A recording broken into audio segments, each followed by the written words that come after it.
Bismillahirrahmanirrahim. Şu an Çat'taki ziyaretlerimize devam ediyoruz. Çok güzel, çok heyecan verici bir haberle şu an karşınızdayız. İnşallah ziyaretimize Miyago köyüne geldik. Burası İsevi bir köydü.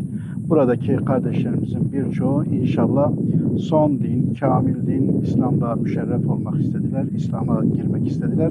İnşallah bizler onların o şehadetlerine burada şahitlik edeceğiz. Değerli kardeşler, bizler Türkiye'den size kucak dolusu sevgiler getirdik. Bugün bu Çat'ta yapmış olduğumuz ziyaretimizin en mutlu günündeyiz. Allah insanı en güzel surette yarattı ve onun mutlu olabilmesi için, düzgün yaşayabilmesi için, kardeşçe, barış içerisinde yaşaması için, adaletle yaşaması için kanunlar koydu, dinler gönderdi. Bizim inancımızda 124 bin tane Allah'ın Resulü gelmiştir ve kendi kavimlerini uyarmışlardır. Hazreti Adem bizim peygamberimizdir. Hazreti Davud, Hazreti Musa, Hazreti İsa aleyhisselam, Hazreti Muhammed sallallahu aleyhi ve sellem Hatemul Enbiya olarak bizim peygamberimizdir ve bütün peygamberler bir kardeştirler ve bu dünya düzenindeki yaşayan insanlara Allah'ın kanunlarını getiren elçilerdir. Hepimiz İslam'a geçişimizle son din, bütün dinlerin tamamlayıcısı Allah'ın bize göndermiş olduğu hayat nizamı İslam'la inşallah hep beraber kardeşçe, yardımlaşma ve dayanışma içerisinde aramızda bir fark olmaksızın yaşamımızı idame edeceğiz.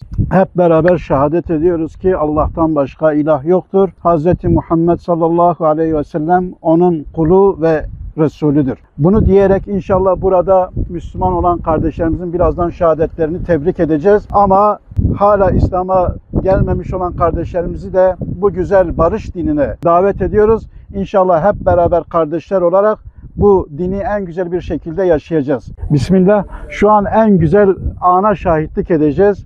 Eşhedü ella ilahe illallah ve eşhedü enne Muhammeden abduhu ve resuluhu. Eşhedü en la ilahe illallah ve eşhedü enne Muhammeden abduhu ve resuluhu. Eşhedü en la ilahe illallah ve eşhedü enne Muhammeden abduhu ve Resulullah. Burada değerli hocalarımız var. Onlar size bu dinin güzel emirlerini, kanunlarını sizlere söyleyecekler. Az önce Muhammed hocam İslam'ın genel hükümleriyle alakalı, İslam'ın güzelliğiyle alakalı güzel açıklamalarda bulundu. Değerli bacılarımızı fazla yormayacağız inşallah.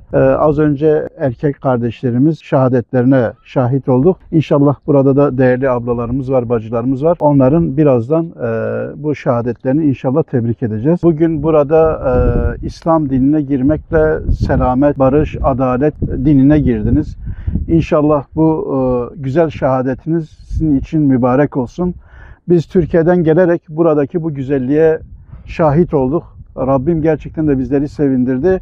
Sizler dosdoğru yolu seçtiniz. İnşallah Rabbim bu yolda daimi olarak ayaklarımızı sabit kılar ve son nefesimizde İslam dini üzerine ruhumuzu Rabbimize teslim ederiz. Eşhedü en la ilahe illallah ve eşhedü enne Muhammeden abduhu ve resuluhu.